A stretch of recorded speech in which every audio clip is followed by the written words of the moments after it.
चलिए देखिए, area chapter का ये क्वेश्चन है क्लास 9 का। पहला क्वेश्चन कह रहा है 8 का पहला है कि समांतर चतुर्भुज ABCD का क्षेत्रफल 40 वर्ग सेंटीमीटर है। AB में कोई बिंदु P से लेकर बनाया गया त्रिभुज PCD का क्षेत्रफल कितना वर्ग सेंटीमीटर होगा।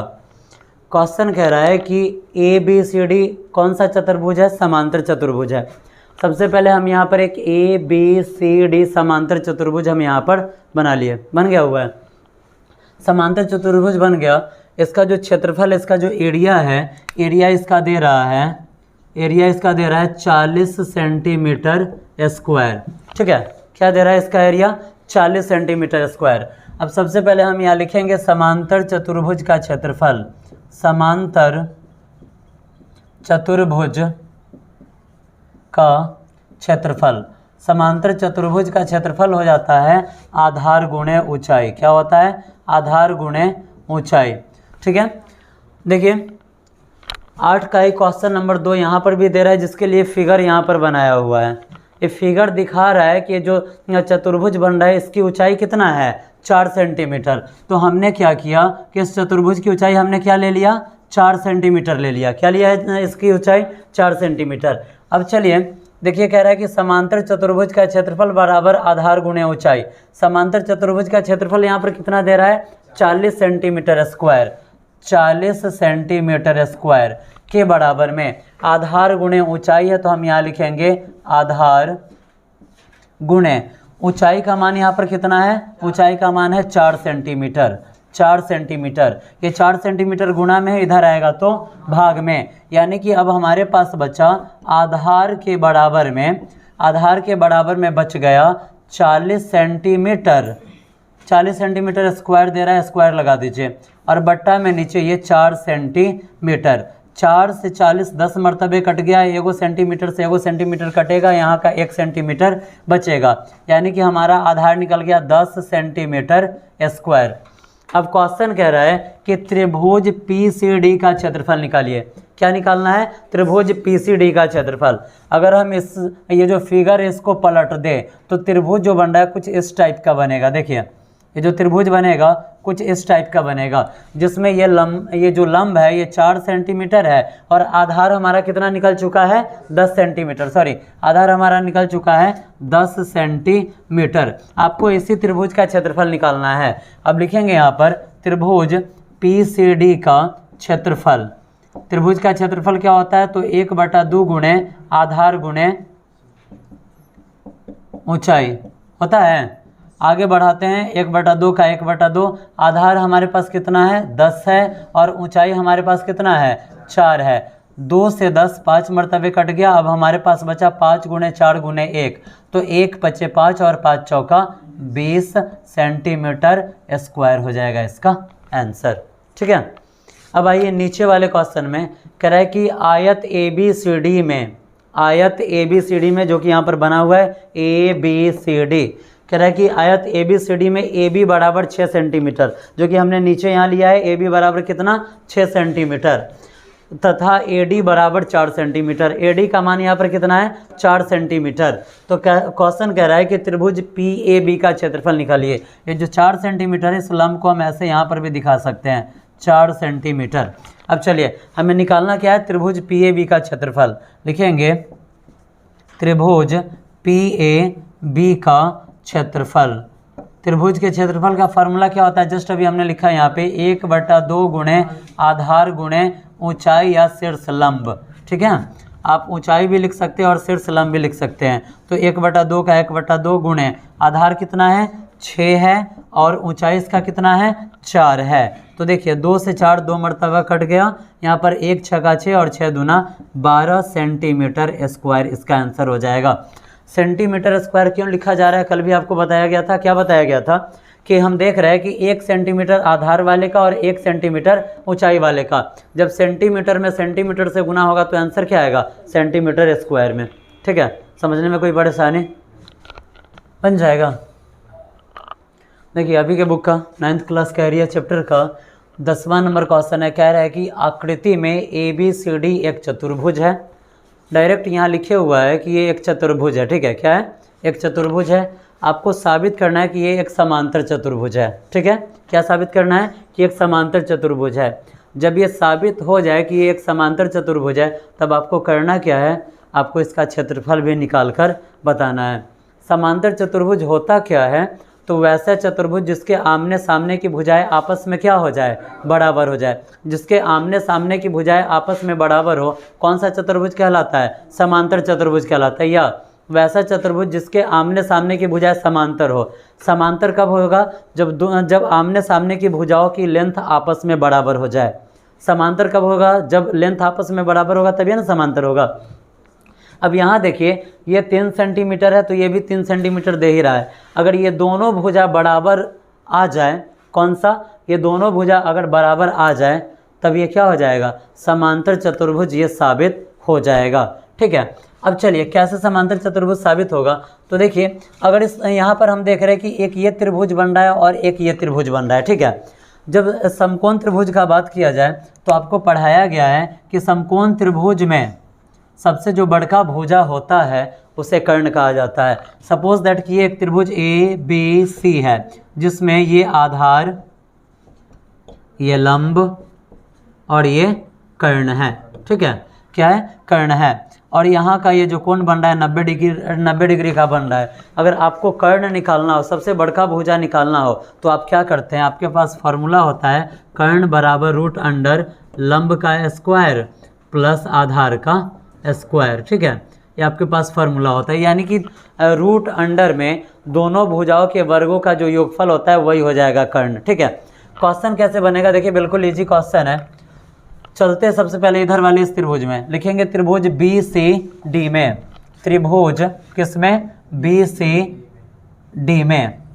आप देखिए आपके पास त्रिभुज BCD में BD है, CD है, आपको निकालना क्या है, BC निकालना है। क्या निकालना है, BC निकालना है। देखेंगे त्रिभुज BCD में BC बराबर ये हो जाएगा √ BD का स्क्वायर प्लस CD का स्क्वायर। क्या, BD का स्क्वायर प्लस CD का स्क्वायर हो जाएगा। जब हम आगे बढ़ाएंगे तो देखिए BD का मान आपके पास क्या है, आपके पास BD का मान है 4 सेंटीमीटर, तो 4 का स्क्वायर और प्लस CD का मान क्या है, CD का मान आपके पास है 3 सेंटीमीटर, तो 3 का स्क्वायर। जब हम आगे बढ़ाएंगे तो 4 का स्क्वायर 4 चौका 16 और प्लस 3 का स्क्वायर 3 तिया 9, 16 और 9 √ 25 का वर्गमूल क्या निकलता है, 5 निकलता है। यानी कि ये जो भुजा निकल गया ये आपका निकल गया 5, इसको लिख देंगे सेंटीमीटर में। अब आइए लिखेंगे त्रिभुज ABD में, लिखेंगे यहाँ पर पुनः, क्या लिखेंगे, पुनः त्रिभुज ABD में। फिर से आपको क्या करना है, आप देखिए त्रिभुज ABD में आपको AB पता है, BD पता है, निकालना क्या है, AD निकालना है। तो लिखेंगे AD बराबर √ यही BD का स्क्वायर प्लस AB का स्क्वायर। लिखेंगे BD का स्क्वायर प्लस AD का स्क्वायर। जब हम आगे बढ़ाएंगे तो BD का मान हमारे पास, B से D का मान हमारे पास कितना है, 4 सेंटीमीटर, तो 4 का स्क्वायर प्लस AD का मान BD, उसके बाद सॉरी AB लिखना है ना, AD लिख दिया, AB है ना, तो AB का स्क्वायर है, तो AB का मान आपके पास कितना है, AB का मान आपके पास है 3, तो 3 का स्क्वायर। जब हम आगे बढ़ाएंगे तो 4 का स्क्वायर 4 चौका 16 और प्लस 3 का स्क्वायर 3 तिया 9, 16 और 9 कितना हो जाता है 25, 25 का वर्गमूल 5। यानी कि ये जो भुजा निकला है AD, इसका भी मान कितना निकल गया, 5 सेंटीमीटर। अब आप देखिए इस चतुर्भुज में आमने सामने वाला भुजा आपस में बराबर है या नहीं है, है। जब आमने सामने वाला भुजा आपस में बराबर है तो ये भुजा समांतर हो जाएगा। और वैसा चतुर्भुज जिसके आमने सामने की भुजाएं आपस में समांतर, उसे कौन सा चतुर्भुज कहते हैं, समांतर चतुर्भुज कहते हैं। अब लिखेंगे अतः ABCD एक समांतर चतुर्भुज है, समांतर चतुर्भुज है, लिख दिए। क्वेश्चन का डिमांड ये भी है कि इसका क्षेत्रफल भी निकालें। ठीक है, क्या निकालना है, क्षेत्रफल भी निकालना है। तो अब चलिए क्षेत्रफल निकालते हैं। लिखेंगे समांतर चतुर्भुज का क्षेत्रफल, समांतर चतुर्भुज का क्षेत्रफल। समांतर चतुर्भुज का क्षेत्रफल होता है 1/2 गुने समांतर भुजाओं का योग, समांतर भुजाओं का योग गुणे ऊंचाई, गुणे क्या हो जाता है, ऊंचाई हो जाता है। ठीक है, जब इस क्वेश्चन को आगे बढ़ाएंगे सबसे पहले आप क्या कीजिए, इस फार्मूला को आपको याद रखना है। ठीक है, फार्मूला लिख लीजिएगा। जब आगे बढ़ेंगे तो देखिए यहाँ पे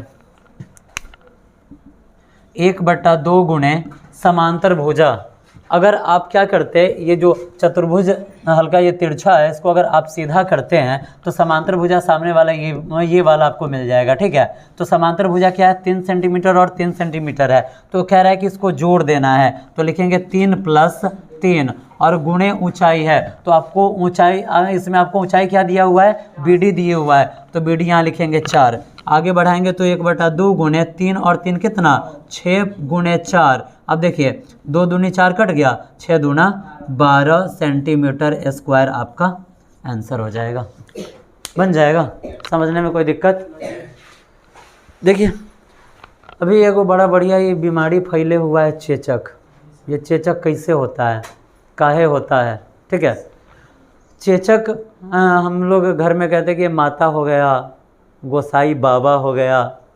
सबसे पहले तो कन्फ्यूज़न ही है कि वाकई में क्या है, मतलब लेडीज है या जेंट्स है जो इतना ख़तरनाक है। तो देखिए ये ना ये माता है ना बाबा है। सबसे पहली बात कि ये कोई बीमारी है और ये एक संक्रमण रोग है। ठीक है, संक्रमण रोग क्या होता है समझिए पहले। संक्रमण रोग क्या होता है, तो वैसा रोग जो एक व्यक्ति से दूसरे व्यक्ति में फैल सकता है, वैसे रोग को कौन सा रोग बोला जाता है, संक्रमण रोग। ये जो चेचक है, चेचक भी एक प्रकार का संक्रमण रोग ही है। जब किसी को चेचक हो जाता है तो इसका मतलब नहीं है कि उसी दिन चेचक हुआ है। ये जो चेचक का लक्षण दिखाई देता है, यानी कि लाल लाल जो शरीर में फोड़ा टाइप का निकल जाता है, मैया फोड़ा निकल जाता है, आँख लाल हो जाता है, हल्का फुल्का बुखार आता है, तो चेचक होने के 4 से 21 दिन के बाद तक ये लक्षण दिखाई देता है। 4 से 21 दिन के बाद ये लक्षण दिखाई देगा। यानी कि जब किसी को पता चला कि चेचक हुआ है, इसका मतलब क्या हुआ कि उसको आज चेचक नहीं हुआ है, आज से 4 या 21 दिन पहले तक उसको चेचक हो चुका है, जिसका लक्षण अब दिखाई दिया है। ठीक है, ये जो चेचक है, ये चेचक वेरियोला नामक वायरस के कारण फैलता है। ठीक है, वेरियोला नामक वायरस के कारण फैलता है। और अगर ये रोग फैलता है कैसे, तो जैसे किसी को चेचक हो गया, आप चले गए उसके बगल में बैठ गए, वो खांसेगा छींकेगा, तो उसके छींक द्वारा ये वायरस हवा में तैरकर आपके पास पहुंचेगा, और अगर आपके अंदर जा रहा है तो आपको भी ये वायरस हो सकता है, जिसको चेचक कहा जाता है। ठीक है, ये एक तरीका का बीमारी है और धीरे धीरे इसका प्रभाव अपने आप ख़त्म हो जाता है। वैसे इसके लिए दवाई भी हो सकता है, दवा भी आप ले सकते हैं। सबसे बढ़िया तरीका चेचक से बचने का तरीका क्या है, अगर किसी को चेचक हुआ है तो हम क्या करेंगे, अगर किसी को चेचक हुआ है तो उसके संपर्क से सबसे पहले आप दूर रहिए, चाहे वो कितना भी क्लोज फ्रेंड का है नहीं है, आपका मित्र का है नहीं है, उससे सबसे पहले हम दूर हो जाएंगे, उसके साथ तो रहना बिल्कुल नहीं है। ठीक है, दूसरी बात, साफ़ सफाई पर ध्यान देना चाहिए। अगर आप साफ़ सफाई पर ध्यान नहीं दे रहे हैं तभी आपको चेचक होगा।